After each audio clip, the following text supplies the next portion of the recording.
Dankie baie. Nou goeiemôre julle. En is goed om by mekaar te wees en ek het net 'n boodskap in my hart wat ek met julle wil deel. Hierdie boodskap is glad nie iets ek dink meeste van julle gaan saam met my stem, meeste van julle gaan sê ja, ons hoor jou, maar wat ek wil vanoggend wil doen is ek wil net 'n bietjie julle gedagtes draai uit bekommernis dat ek al hoe meer en meer Christene hoor aan die ander kant toe dink, na die ander kant toe praat. En dit kom veral van Amerika en van die weste af en ek is bekommerd dat wanneer Christene net 'n klein bietjie draai, dat 2-3 generasies verder ons heeltemal die punt mis. En so hier is maar meer 'n korrektiewe preek, as ek dit so kan stel, is gaan toets net jouself en maak seker jou gedagtes rondom hierdie konsep is nog suiwer, is nog reg, is nog Bybels, en jy het nie begin om 'n ander kultuur in die Bybel in te skryf nie. Dis maar my inleiding vir vandag se boodskap. En so ja, my tema, my titel is 'n beter plek. 'n beter plek. Ons gaan natuurlik praat oor die hemel, né? Oh baby, heaven is a place on earth. They say in heaven love comes first, we'll make heaven a place on earth. En hoe meer en meer ek na preke luister, van baie bekende en fenominale bedieninge en baie mense wat hulle ore het, hoe meer ek na preke luister oor die hemel, hoe meer bekommerd raak ek oor wat ons dink oor die hemel. En dit voel vir my ten minste asof ons al hoe meer en meer die hemel 'n plek op aarde maak, asof dit hierdie onder die son tasbare wonderlike idee is en ons mis die punt by 'n myl. En dis gevaarlik. En ons moet ons geloof vir die volgende generasie oorhandig, en so wat ons praat en hoe ons dink en wat ons sê, maak saak. En alhoewel as jy verkeerd miskien dink oor vandag se preek, dit nie jou ewigheid kanselleer nie, dit nie jou hel beteken nie, dis nie waar hierdie preek gaan nie. Dit gaan wel oor om te wys wie ons is en wat ons glo. En so, hemel is 'n beter plek. My frustrasie kom hierby, en ons gaan 'n bietjie 'n paar stories vertel, maar ek wil net vir julle 'n skriffie eers te lees. Kom ek begin met 'n skriffie. 2 Korintiërs 12. Paulus, almal ken hom, wonderlike man, skrywer van die Nuwe Testament, hierdie wonderlike apostel, né? Hoor wat sê hy in 2 Korintiërs. Die Korinte het begin om na ander predikante te luister. En hulle het nie meer gesag aan Paulus gesit nie, want ander predikante het lekkerder goed gesê en was fancy en al hierdie nice goedjies en alles was net great. Toe begin hulle na hierdie great predikante luister en toe kom Paulus, toe sê hy, julle wil spog met hierdie predikante wat al hierdie wonderlike goed doen en almal klap handjies vir hulle, en ek wil nie spog nie. Ek wil net by die basiese beginsels van God se woord bly, maar as julle wil hê ek moet spog en my vergelyk met hierdie ander predikante, dan kom ek doen dit. Kom ek spog dan so 'n bietjie met julle. En hy begin 'n bietjie deur, want hy noem dit, hierdie wat ek doen is waansinnig. Hy sê self, wat ek nou doen is verregaande. Dis waansin dat ek op my titeltjies berus en vir julle vertel hoe wonderlik ek is en dat julle moet vir my luister want ek weet waarvan ek praat. Ek sê dis aaklig, ek wil dit nie doen nie, maar vir julle doen ek dit. En hy kom op sy hoogste punt wat ons die minste van weet. Ons weet van Johannes wat Openbaring skryf. Ons dink, maar ons kom op 'n stadium wat ons net hierdie gedagte van het en hy praat nie hieroor nie. Want vir hom is dit waansin om hieroor te praat. Maar hy doen dit om mense te kry om terug te draai na die suiwer preek van die woord toe. En hy sê in 2 Korintiërs 12, ek ken 'n man, hy praat van homself. Dis as ek ken 'n persoon, né? Dis daai ek ken 'n vriend, né? Hy praat van homself, maar hy wil nie oor homself praat nie, want hy sê dis malligheid om so te praat. Hy sê ek ken 'n man wat in 'n hegte verhouding met Jesus Christus staan. 14 jaar gelede is hy weggeruk tot in die 3de hemel. Of dit nou in die liggaam was en of dit buite die liggaam was, dit weet ek nou nie so lekker nie, maar God weet. En ek weet ook dat hierdie man weggeruk is na die paradys toe. En dat hy daar dinge gehoor het wat so verhewe is dat dit vir 'n mens onmoontlik is om dit in woorde uit te druk. Nou elke keer as ek 'n preek hieroor hoor, dan hoor ek hoe praat hulle van Paulus wat goed gesien het. Paulus het goed beleef en gesien in die hemel. Waar staan dit? Wat het Paulus gesien? Ek kan jou nie sê nie. Maar ek kan jou wel sê hy het goed gehoor. Het is baie interessant dat Paulus fokus op wat hy hoor. Jy sien, dit gaan oor verhouding, dit gaan nie oor wat sy oë sien nie, dit gaan nie oor wat hy daarbo beleef het met sy oë nie, dit gaan oor wat hy met sy ore gehoor het. Dit gaan oor, wil jy die plek sien of wil jy die stem hoor? En vir hom was die wysheid wat hy gehoor het, toe hy weggeruk is na 'n plek toe, is wat hy gehoor het vir hom die noemenswaardige ding. En hy's weggeruk in die derde hemel. Wat beteken dit? Wel, die eerste hemel sien jy in die dag. Die eerste hemel sien jy nou, die voeltjies vlieg, is blou lig, die wolkies, eerste hemel. Tweede hemel, dit sien jy in die nag. Is die maan en die sterreruim daar buite en dit wat daar bo ver aangaan. Dis die tweede hemel. Derde hemel kan jy net sien met jou oë toe. Die derde hemel is wanneer jy jou oë toemaak, wanneer jy jou gees oopmaak, is die geestelike realm. En hy sê ek is weggevoer na iets geesteliks toe en ek was daar. En hy noem hierdie plek die paradys. Nou, hoekom hierdie my baie plaas? Julle weet ek was in die week wat nou verby was, het ek my ma Suidkus toe gevat. Sy is by haar broer daar en my broer bly in 'n klein dorpie daar op die Suidkus met die naam Elysium. Nou Elysium is letterlik die Griekse mitologiese woord vir paradys. Elysium is die hemel in Griekse mitologie. Elysium is 'n plek waar jy gaan as jy lank gewerk het en hard geswoeg het en jy's 'n hero en jy het iets goeds gedoen en jy gaan dood en jy gaan na 'n plek van vrede. Weivelde, groen weivelde, 'n plek van rus. Dis Elysium. Dis die paradys. Dis waarvan Paulus praat. Hy praat van 'n Elysium idee. Dis nou maar net Grieks. En as hy so sê, hy was weggevoer na hierdie paradys toe, dan wil ek weet hoe lyk dit daar? Wat gaan daar bo aan? Verduidelik vir my 'n bietjie meer. En hy sê, nee, ek het goed gehoor en dis moeilik vir my om te sê wat ek gehoor het. En hy spandeer sy lewe om vir ons te skryf oor wat hy verstaan het en wat hy gehoor het en wat hy begryp het. En hy sê dis moeilik om hieroor te praat. Eintlik kan 'n mens nie veel hieroor praat nie. Jesus sê vir Nikodemus, hoe kan ek vir jou die geestelike goed verduidelik as jy nog nie eens die aardse goed kan verstaan nie? Jy moet weer gebore word. Hoe moet ek weer in my ma se moederskoot inklim? Nikodemus, hoe gaan jy die hemel begryp as jy my woorde nie eers kan verstaan nie? Hoe kan ek vir jou verduidelik as jy my woorde nie begryp nie? Nou, om my storieetjie by julle te bly, wil ek vir julle Elysium verduidelik. Nou, Elysium is hierdie klein dorpie soos ek gesê het en dis pragtig. Daar's min mense, daar's nie crime nie, dis so 'n weggesteekte plekkie, almal recycle.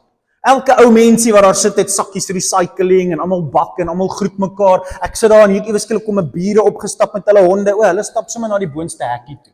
En as jy weer hier sien, dan kom die gaanse, dan kom sit die gaanse en dan kom die reiers en dan hardloop die mangoosies en dan sit dit en dan dis net hierdie paradysplekkie. Dis so 'n pragtige ou plekkietjie. En as jy so op jou balkon uitkyk, al wat jy sien is die see. Dis net asemrowend, die uitsig van die see en die mooi strande en daar's nie mense nie en daar's nie eens visvangers nie. Daar's nie eens mense met visstokke nie. Dis net ongerepte natuur. En die huisies is so mooi. Almal sorg so vir hulle tuintjies en ag, alles lyk net pragtig. En dan gaan sit ek in die huis van my oom waar my ma nou is en dit is so 'n mooi huis. En dit ruik altyd na vetkoek of melktert ek het in huis toe gebring. Man, daar word altyd gebak en gebrou. Man, dis 'n vrou wat op plekkie en sy's in die kombuis. Net speel. Ek bedoel, dis 'n tannie wat weet hoe om te bak. Hulle het 'n tuisnywerheid gehad en nou is hulle daar, nou bak sy vir een, haar mannetjie. En gaste wat opdaag. En ons eet so lekker en die huis is lekker en ons altyd kerk en Christelike musiek op en ag, dit is net lekker om daar te wees en ons praat oor die Bybel en dis heerlik. Elysium is 'n lekker plek. Maar ek gee glad nie om oor Elysium nie. Ek gee glad nie om hoe mooi dit is en ongerep dit is in die see wat mooi is. Ek sal nooit Elysium toe gaan nie. Die enigste rede hoekom ek vir julle kan vertel hoe Elysium lyk is omdat my ma daar was. Ek sal nie Elysium toe gaan nie, hulle het na my genooi, ek het nou familie daar, maar ek gaan nie Elysium toe gaan terwyl ek met my ma gaan nie. Want ek wil weet waar my ma is. Die enigste rede hoekom ek in hierdie mooi plek wil wees is want my ma is daar. As my ma in Pretoria is, dan wil ek daar wees. Ek gee nie om oor Elysium nie. Ek gee om hoe mooi Elysium is. Hoekom stel ons so belang in hoe mooi Elysium is en wat daar vir ons wag en hoe lekker die melktert is? Ek sal eerder honger wees, maar ek wil by my ma wees. En wanneer ek hoor as mense oor die hemel preek, dan is ek baie diep in my gees bekommerd, dat ja, soos baie van die moderne kerke sê, ons is besig om die hemel hier in die aarde in te trek en die hemel met die aardse goed te beklee. En ons maak 'n massiewe fout. Want ons gaan van Elysium hou, al is my ma nie daar nie. Ons gaan praat oor Elysium en vergeet van my ma. Julle verstaan my storie, né? Kan ek waansinnig wees en aardse stories gebruik? Paulus praat nie oor wat hy gesien het nie. Hy praat nie oor die plek nie. Paulus praat oor wie met hom gepraat het. Paulus praat oor 'n stem, hy praat oor 'n persoon. Vir Paulus is hierdie paradys, is iemand het met my gepraat. So wil jy meer sien, of wil jy meer hoor? Wil jy weet hoe lyk die paradys, of wil jy hoor wat sê God vir jou? Want jy kan weet wat sê God vir jou. Lukas 6 vers 23 kom Jesus, en Jesus praat oor die mense wat swaar kry, en die profete wat doodgemaak is, en jy wat gaan swaar kry, as jy opstaan en praat oor hierdie persoon in die paradys, en as jy begin praat oor Jesus, gaan die wêreld jou haat, en dan sê Jesus hierdie woorde, want 'n groot beloning wag vir julle in die hemel. Nou hoor ek pastore probeer verduidelik wat daai beloning is. Nou vra ek vir jou, wat 'n beloning wag vir jou in die hemel? Is dit die see van Elysium? Is dit die skoon strate van Elysium? Is dit die recycling? Is dit die ganse wat daar is? Is dit die diere wat daar opdaag? Is dit die melktert? Is dit die vetkoek? Is dit die mooi musiek wat die hele tyd in die huis speel? Wat 'n beloning wag vir jou in Elysium? As ek nou in my kar klim in Elysium toe ry, hoekom dink julle ry ek so toe? Ja, die melktert was baie lekker. Maar hoekom dink julle ry ek Elysium toe? Want daar's 'n beloning wat in Elysium op hierdie oomblik vir my wag. Ek is onder geen illusie dat dit die plek is. Jesus sê daar's 'n beloning wat vir julle in die paradys wag. Maak julle opgewonde oor hierdie beloning en weet julle wat hierdie beloning is? Is dit 'n iets of is dit 'n iemand? Want daar wag 'n beloning in Elysium. Ek hoor 'n preek, ek luister na 'n preek en ek 'n hele paar van hulle en hulle herhaal dieselfde sinnetjies, soos asof dit vasgesteek het in ons kop ergens deur die jare, al die pad van ou Jimmy af in die verlede in die 70s, al die pad deur tot vandag se moderne predikers, hoor ek hierdie woorde wanneer hulle preek. Keep seeking heaven. En ek het dit al seker 'n paar keer gesê, as kom hier aan my aanspreek, dis hoe ons praat, né? Grafnisse en sulke tipe goed. Keep seeking heaven. Why are we seeking heaven? Wat is die soektog in ons hart? Hoekom wil ons daar? Wat bedoel jy as jy sê I'm looking forward to heaven? Wat bedoel jy as jy dit sê? Hoe sal dit wees as jy die woord heaven vervang met keep seeking Jesus? I can't wait to get to heaven. I can't wait to be with Jesus. Wat gebeur as jy daai woord heaven wat as 'n plek beskryf word? Ooh baby, heaven is a place on earth. Wat gebeur as daai woord wat meer as soos 'n plek verstaan word, vervang word met 'n persoon? 'n Ander ding wat ek oor in 'n preek gehoor het, is hierdie woorde. Hold on to Jesus. Veral as hulle die preek eindig en hulle doen 'n altar call en hulle roep mense om hulle harte vir die Here te gee, dan sê hulle hierdie: Hold on to Jesus, for he is the way you can get to heaven. En dit slaan in my borskas vas as ek na hierdie preke luister en ek is soos, is jy 'n Christen want jy wil hemel toe gaan? Het jy jou hart vir Jesus gegee want hy is die enigste manier hoe jy in jou paradys kan opeindig? Is dit hoekom jy 'n Christen is, want jy soek iets beters as die aarde? Jy soek nie die hel nie, en hierdie aarde is nie 'n lekker plek nie, so jy soek iets beters as die aarde, en daar's 'n paar beloftes in die Bybel oor hoe dit lyk in die hemel, en so nou is ek 'n Christen want Jesus is my manier om in die hemel te kom. So wat jy eintlik soek is die hemel, jy soek 'n plek, jy soek Elysium, jy soek die melktert, jy soek die see, is lekker by die see. En dis 'n probleem. Dis 'n probleem reg deur die Bybel, wanneer selfs die disippels op die einde vir Jesus sê, gaan nie nou 'n koninkryk bring, gaan nie nou iets kom doen, ons harte smag na verbetering en iets beters, en die probleem wat ek daarmee het is, dis so verkeerd. Hold on to Jesus, because he's how you get to heaven. Hold on to Jesus, because that's how you get to Jesus. Hoe kom jy by die Vader se hart uit? Jesus. Waar wil jy uitkom? By die Vader se hart. Jesus is die Vader. Hoe lyk dit in die hemel? Hier is die storieetjie, ek wil maar vir die storie vinnig vertel. Net wees dit rustig. Ek het klaar nou, julle weet klaar waar die hele preek gaan, soos julle wil afskakel, skakel af. As jy nie hou van wat ek sê nie, dis al wat ek het om te sê. Hier is hierdie storieetjie, né? Hierdie man werk om mors dood. Hy werk, hy maak geld, die Here seën hom, hy's 'n besigheidsman, hy's skatryk. En al sy rykdom is in goud en 'n kluis geberg en hy gaan dood en hy staan daar voor die hemel en net so voordat hy ingaan sê hy stop dit gou engele. Kan ek net een ding saambring van die aarde af? Net 'n rugsakkie vol iets en hulle sê ja, okay, reg, okay, kom net gou terug.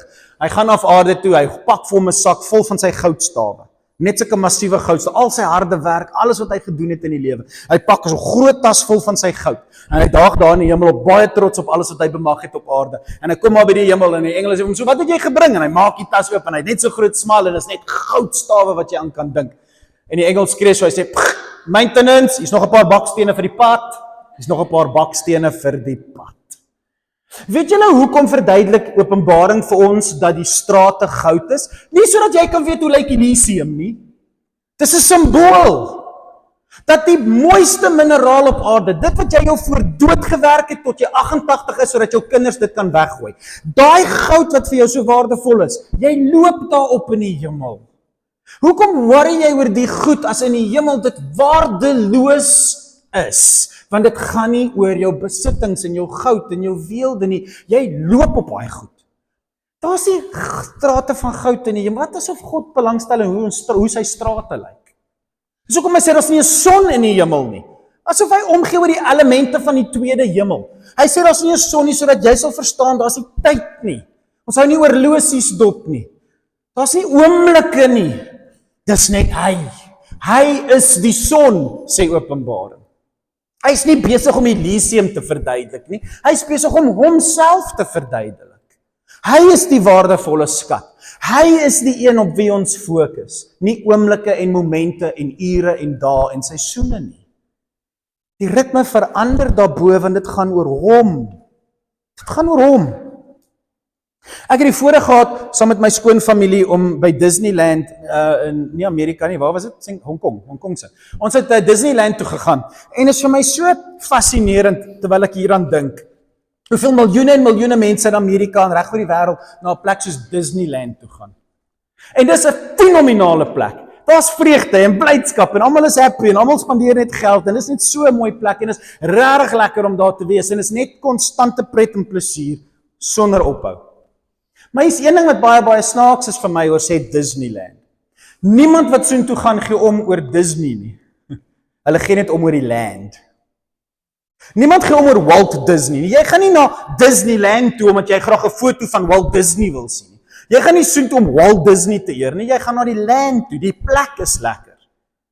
Maar niemand stap daar in en sê, het ons al 'n foto van Walt Disney gesien en dankie gesê vir die nee, dis 'n stupid voorbeeld, maar dis is almal wil Walt Disney land toe gaan. En niemand gee om oor Walt nie. Wie's Walt nou?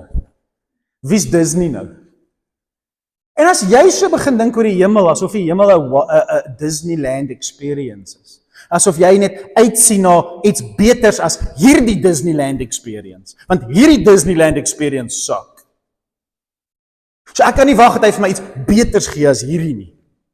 Ek dink jy mis die punt by 'n myl. Dit mag dalk begin verduidelik hoekom ons gebed so falter. Dit mag dalk verduidelik hoekom ons nooit stilte tyd hou nie. Dit mag dalk verduidelik hoekom ons nie bid, nie Bybel lees en nie mediteer op die woord van God dat die Heilige Gees met ons praat en hoekom ons van preek tot preek spring. Of van ervaring tot ervaring spring.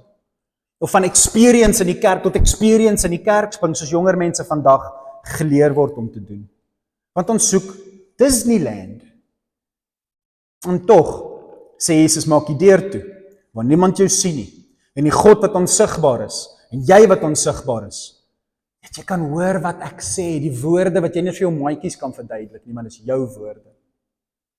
Soek vir Walt Disney. Dis soek vir God.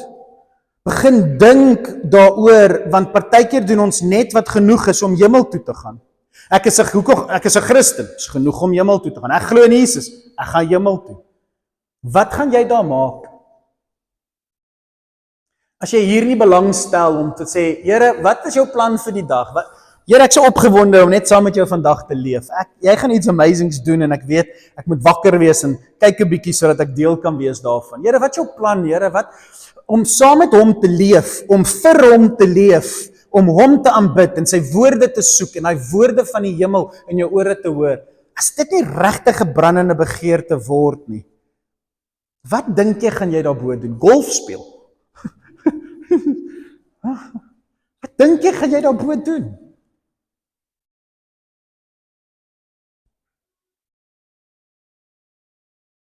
Johannes 14, kom Jesus, en hy sê hierdie woorde, asseblief hoor my hart en hoor wat ek lees. Moenie ontsteld wees nie, sê Jesus. Hou net aan om op God te vertrou. Hou aan om op my te vertrou. Nou hoor wat is hierdie hele gedeelte oor. In die huis van my Vader is daar baie kamers. Daar's baie plek in die hart van God. Dis nie soos geloofige tye is, daar's net 1000 of net dies kan gaan of daar's 'n nommer, is uitverkiesingsleer en die Here het 'n nommer bepaal, 144,000 en jy's of in of jy's uit en jy kan niks daaromtrent doen nie want daar's net soveel kamers in die hotel. Soos nee, wanneer jy begin dink aan die hemel, aan Elysium, wil ek hê jy moet een ding verstaan. In my hart, in God se hart, is plek nie 'n probleem nie. As dit nie so was nie, sou ek vir julle gesê het, daar's 'n limited number of availability seats. Maar ek gaan om vir julle 'n plek gereed te maak. Hy sê dit vir die disippels, net voordat hulle hom arresteer. Hoe het Jesus vir jou 'n plek in die hemel voorberei? Dink jy het 'n plek gehad by God voor Jesus gesterf het op die kruis? Dink jy was welkom? Dink jy daar was in Disneyland vir jou plekkie gewees? Dink jy kon bekostig om die toegangsfooi te betaal? Ons het almal probeer, ons kon nie, dit was te duur. En so Jesus sê, kyk, hou Paasfees dop en verstaan dat Paasfees is ek wat vir jou 'n plek voorberei. Dis ek wat vir jou toegang gee. Toegang tot wat? Toegang tot wat is die vraag wat die res van die stukkie nou wil behandel. Hoe maak hy 'n plek gereed? Hy skeer hy gordyn. Kom dis oop. Wat is oop? Die pretpark, Elysium, die see, die melktert. Wat is oopgemaak vir ons? Hy gaan aan, hy sê, en as ek gegaan het en vir julle die plek ingerig het, hy woord is so mooi. Hy sê, as ek ingekom het en ek het die prys betaal, die plek moontlik gemaak, dat julle daar kan instap, daai gordyn is geskeer, hoe rig hy vir ons 'n plek in? Hy skeer die gordyn. Weet jy, ek het al pastore gehoor sê, heaven is going to be amazing. You know why?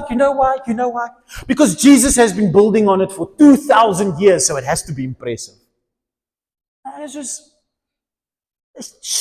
die raas. Jesus bou al 2000 jaar aan my mansion.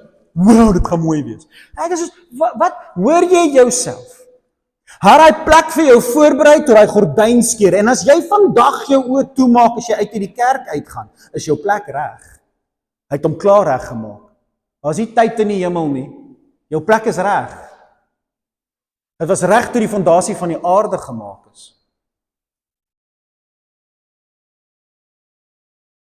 En so hy gaan 'n plek vir jou regmaak, wat? Wanneer hy daar bo in die hemel sit? Nee, wanneer jy Paasfees dophou, maak hy jou plek vir jou reg. Dis hoe hy die plek vir jou regmaak. Wat is die plek? Dis die groot vraag. Ek gaan hierdie plek vir julle regmaak. En dan as ek terugkom, en vir van julle is dit vroeër as vir die res van julle. As ek dan terugkom vir jou en ek kom haal jou, hier's wat God se hart is en dis nie altyd ons hart nie. As ek terugkom, sal ek na julle toe kom, sodat julle kan neem om te weet waar ek is.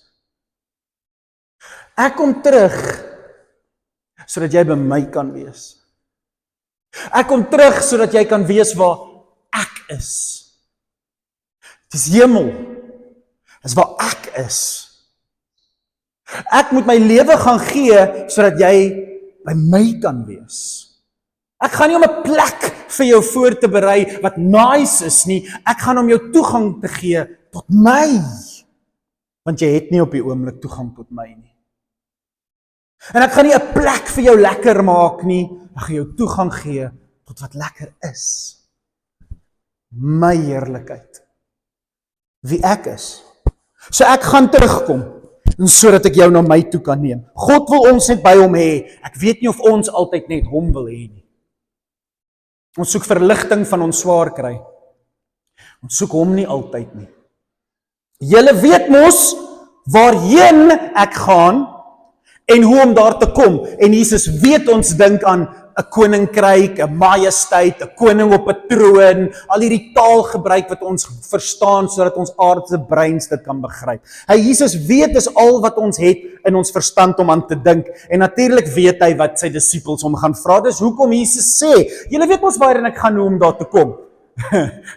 Want hy wil hê ons lesers moet lees hoe ons almal dink op aarde. En Jesus wil dit korrigeer. Thomas sê toe vir hom, Here, ons weet nie waarheen jy gaan nie. Hoe kom 'n mens by Elysium? Ek weet nie. Hoe kan ons dan die pad daarheen ken as ons nog nooit regtig, ek weet, hoe kom jy in die hemel? Hoe kom jy by die plek? En Jesus kyk na hom en wat ons moet verstaan, ek is daai plek. Hoe kom jy daar? Ek is die weg, sê Jesus vir Thomas. Ek is die waarheid. En ek is daai lewe. Ek is daai plek. Daai ewige lewe wat julle so na uitsien. Dis ek. Maar dit is vir ons so moeilik om dit te verstaan, want ons verstaan golfbane en melkterte en 'n see en 'n mooi straat. Ons verstaan wat ons hier op aarde geniet. En so ons breins kan nie lekker begryp wat 'n pure verhouding met iemand is nie. Ons kan dit net nie verstaan nie, en daarom sê hy, niemand kom by die Vader uit nie. Hy verduidelik 'n verhouding, nie 'n plek nie. Hy sê, jy wil die hart van God hê, nie 'n plek nie, nie 'n destinasie nie. Jy wil nie deur my by 'n destinasie uitkom nie, jy wil by iemand uitkom dat jy sy woorde kan hoor. En so, as jy by my Vader se hart wil uitkom, en nie almal wil by die Vader uitkom nie, maar as jy by die Vader wil uitkom, moet jy by my wees. As julle my ken, sal julle die destinasie ken. As julle my liefhet, gaan julle vir die hemel lief wees. As julle my ken, ken julle die Vader, wat die destinasie is. Van nou af, Christene, ken julle die hemel. Julle ken die hemel. Hoe lyk dit in die hemel? Wat vra jy my? Weet jy nie? Het jy al ooit Lukas gelees? Het jy al ooit Handelinge gelees? Het jy al Kolossense gelees? Ek bedoel jy weet nie hoe lyk die hemel nie. Is jy 'n Christen? Hoe moet die wêreld weet wie Jesus is as jy nie weet nie? Wat bedoel jy weet nie hoe lyk dit in die hemel nie? Hy sê vir hulle, van nou af ken julle hom. En het julle hom gesien. Sien, ons wil die hemel sien. Wys ons net die hemel. Gee ons net 'n blik, hierdie mense wat hemel toe gaan in briefies skryf. Ooh ja, heaven must be real. Wys ons net 'n bietjie die strate van goud. Want selfs toe Paulus dit sien, het hy niks daaroor gesê nie. Want dit sal die punt mis. Wys my die Vader. Filippus. Here, wys ons dan die Vader. En dit sal vir ons genoeg wees. Eintlik wat Filippus sê is, wys ons die hemel. Come on, be real about this. Hy wil net ietsie sien, hy wil net hê hierdie tweede hemel moet wegskeer, en hy wil net bietjie in die hemel inkyk. Hy soek net daai bietjie proef dat die hemel reël is. Want niemand van julle kan vir enigiemand bewys daar's 'n hemel nie. Bewys net so 'n bietjie vir ons dat ons kan glo wat jy sê. Wys net dan vir ons hierdie Vader sodat ons kan glo, en dit sal vir ons genoeg wees. En Jesus sê vir hom, hy vra oor die destinasie, hy vra oor die Vader in die hemel, hy vra oor 'n plek waartoe Jesus op pad is. En Jesus antwoord hom met, Ek. Is nie wat hy vra nie, is nie wat Filippus vra nie. Dis wat Jesus antwoord. Ek is al so lank by julle. Filippus, en jy ken my nog nie? Jy wil weet hoe lyk dit in die hemel en jy weet regtig nie waaroor dit gaan in die hemel nie? Wie my sien, het reeds daai destinasie gesien. Hoe sê jy dan, wys ons die Vader?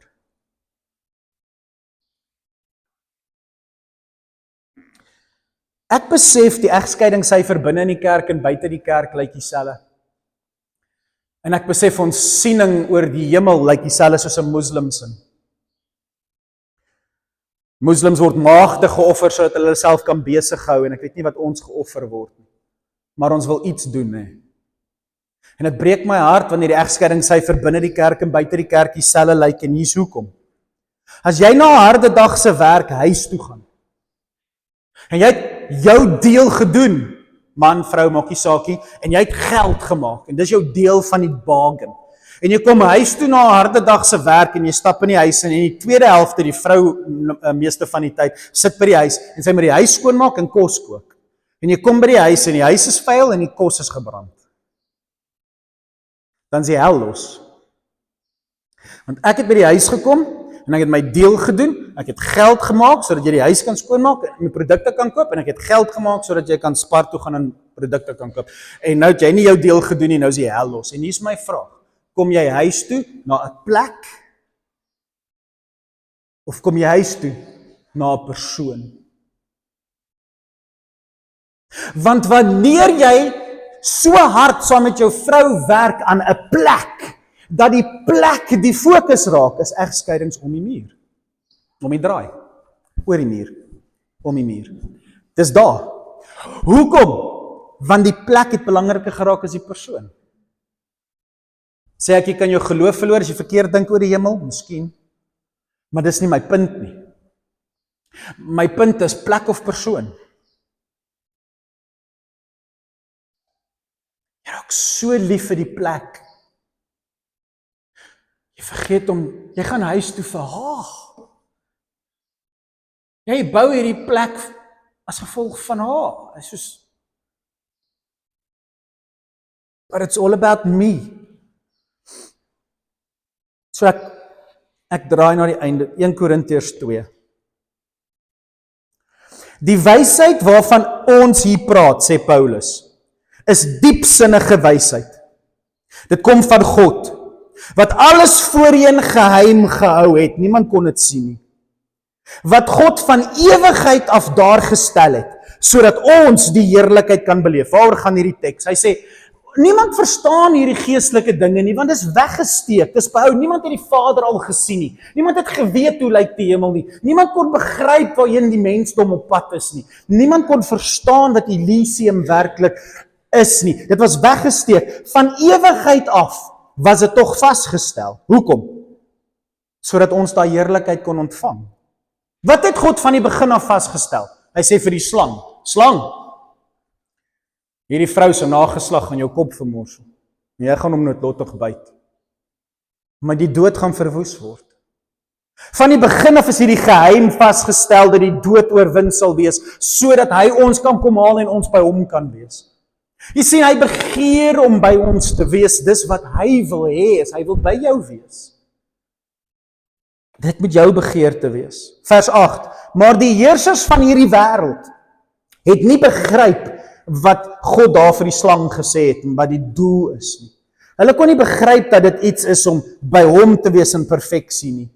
As hulle dit begryp het, hoor mooi waaroor gaan die ewigheid, sou hulle nooit ons Here aan wie die heerlikheid behoort gekruisig het nie, want hulle die hemel gekruisig. As hulle begryp het dat die mensdom se bestaan gaan oor Jesus, sou hulle Jesus nie gekruisig het nie. Maar hulle het gedink dit gaan oor koninkryke en ek gaan heers oor 10 stede. As 'n pastoor begin praat oor die muntstukke wat uitgedeel word. En die een het die 10 muntstukke belê en toe gee Jesus vir hom 10 stede om oor te heers. Ja, Here, ek soek Belito en Umhlanga en O, hoe waansinnig is ons. As ons begin dink soos die wêreld.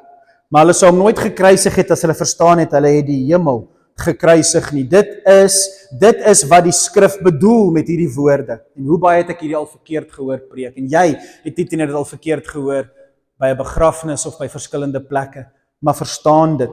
Wat geen oog gesien het, wat geen oor gehoor het, wat in niemand se hart opgekom het nie, dit het God voorberei vir hulle wat hom liefhet. Nog niemand het gesien hoe lyk dit in die hemel nie. Jesus het nou net gesê ons het. Nog niemand kan sien en begryp hoe lyk dit in die hemel nie. Luister baie mooi. Luister baie mooi wat skryf Paulus hier. Want hier is 'n direkte verwysing na Jesaja 54. En omdat hulle Ou Testament sou geken het, sou Paulus daai gebruik het sodat hulle kon verstaan waaroor hy praat. Ek was daar. Ek praat nie oor 'n plek nie. Ek praat oor iemand wat met my gepraat het en ek wil sy woord verstaan. Ek wil sy woorde verstaan. Dit gaan nie oor 'n plek wat nog niemand gesien het nie. Want hoor wat sê Jesaja. Hy begin in Jesaja 64 deur om te sê: "As u maar die hemel wou laat oopskeer en afkom." Hier is 'n hele stuk oor Jesus. Hy sê, sou jy maar net daai verborge derde element, daai geestelike plek wat ons nie toegang tot het nie, wil jy dit oopskeer en na ons toe kom? En hy het. Dis Paasfees. Sê, wil u maar net die hemel oopskeer sodat ons dit kan sien? Kom tog en maak jouself bekend aan al die vyande. Dan sal die nasies voor u bewe. Toe u lank gelede afgekom het u ontzagwekkende dinge gedoen wat ons nie verwag het nie en die berge het voor u gebewe. Vandat die wêreld gemaak is, het geen oor gehoor of geen oog gesien 'n God soos u nie. Hier is nie 'n plek nie, dis 'n iemand.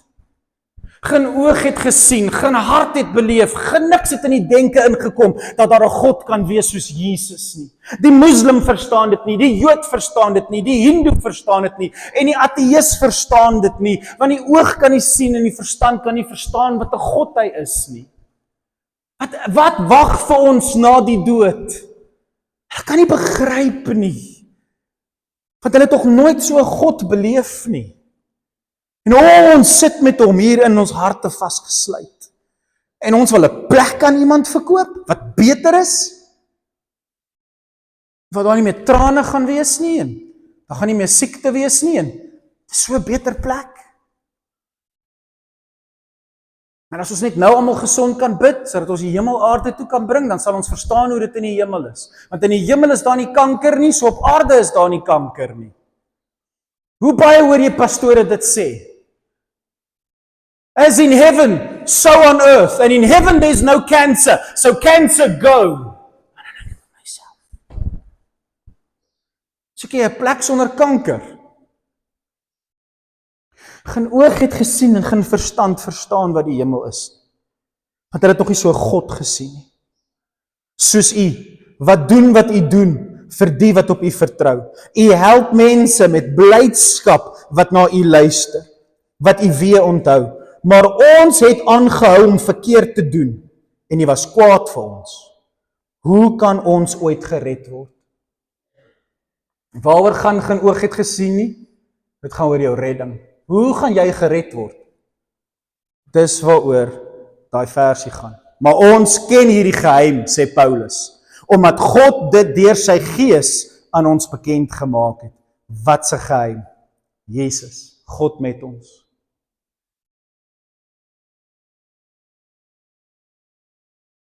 Nou sien ons wel net 'n geheimenisbeeld, soos in 'n spieël. Ons verstaan nie heeltemal lekker nie. Maar daar gaan 'n dag kom wat ons aangesig tot aangesig gaan verstaan.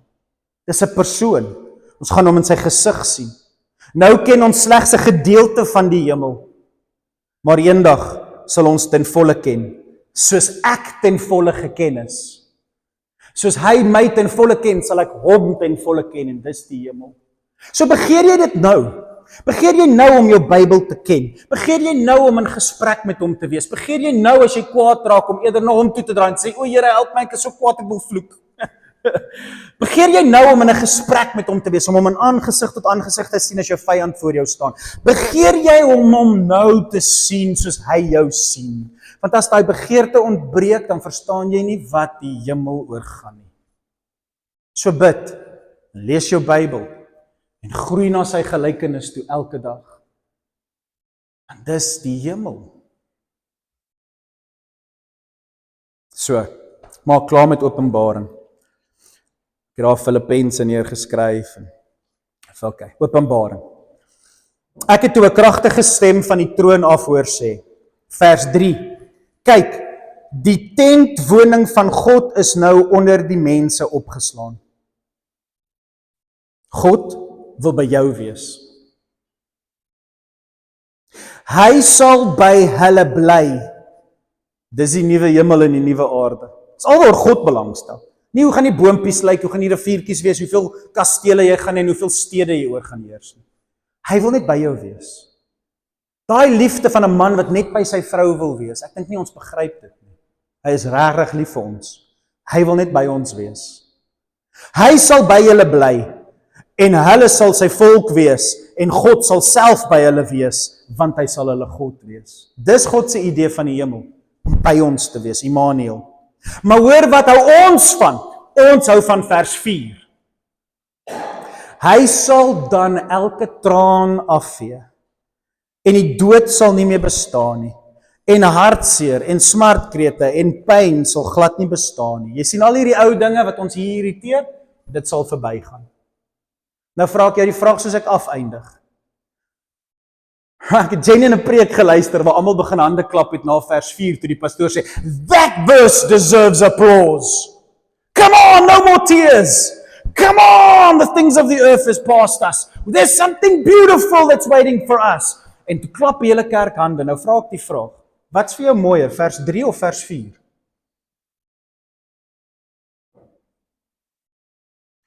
Waarna sien jy meer uit, dat al jou probleme opgelos word, of dat God sy tentwoning tussen jou wil kom maak?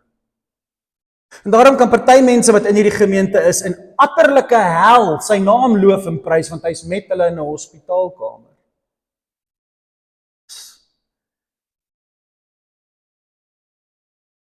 Wat is die hemel vir jou? Ek wil vir jou sê, jy gaan vers 4 in die hemel ervaar, want God is by jou. Maar raak opgewonde oor vers 3. Want as jy hier opgewonde raak oor vers 3, dan is dit so lekker om te begin dink aan wat daar bo vir ons wag. Hy wag vir ons. Hy wil met jou wees. Daar's rede om goeie nuus in jou hart te koester. God wil by jou wees, sondaar. Dis vir God hemel. Vir God is dit hemel om 'n sondaar na sy borskas toe te trek en vas te hou en te sê, jy's met my. Dis vir my ook hemel. Om by jou te wees, Here. Kom wat wil. Ek gee nie om oor die Elysium nie. Ek wil by jou wees. Is jy meer opgewonde oor wat vir jou wag? Of die een wat vir jou wag? Kom ons bid saam. Bobby, jy kan so lank vorentoe kom. Hemelse Vader, baie dankie vir u liefde. Help ons as Christene om na die woord toe te draai, en wanneer ons die woord oopmaak en ons lees oor die hemel, ons lees Hebreërs 10, 11, 12, 13 en Abraham wat so uitgesien het na 'n vaderland, 'n plek waar die bouer God is en die fondasie God is en die stad God is. So uitgesien het na 'n plek waar God alles waarna ons vaskyk. Help ons om nie ingesluk te word deur hierdie dwaasheid van die wêreld nie, Here. Om hier op aarde u te begeer bo alle dinge, deur Bybelstudie en gebed en liefde vir ons naaste en staande bly in moeilike omstandighede, want God is met my. Ek sien die Vader, ek ken die hemel, want ek het Jesus. Mag daai diep geestelike geheimenis wat Nikodemus gesukkel het om te verstaan, en die disippels gesukkel het om te verstaan, gun dit vir ons deur die Heilige Gees. Dat mense dit in ons oë sal sien, Here, dat ons nie soos 'n westerse mens dinge begeer nie, maar dat ons net U wil hê, bo alle dinge. En mag dit 'n ware beeld in ons oë wees, sodat die wêreld beïnvloed word deur wat hulle in ons oë sien en in ons houding ervaar. Dat dit nie 'n skynheiligheid is nie, maar opregte begeerte is. En mag dit hulle verstand te bowe gaan. En hulle op hulle knieë neersak en sê, ek wil hê wat jy wil hê. Gee my Jesus. Dankie daarvoor, Here. Vorm ons hierdeurs, laat skuur ons met hierdie woord en keer ons om nie verkeerde dinge te volg nie. Help ons daarmee.